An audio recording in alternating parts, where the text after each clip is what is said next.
यो नामाडी बजार ल हेर्नुहोस् नामाडी बजार अनि यस्तो छ। अब म 8, 9, 10 कक्षा पढेको स्कुल चाहिँ यही हो। त्यो बेलामा हाई स्कुल थियो।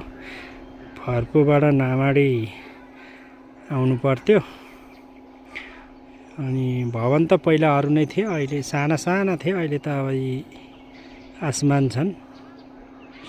पहिला म 8, 9, 10 पढेको स्कुल यही हो।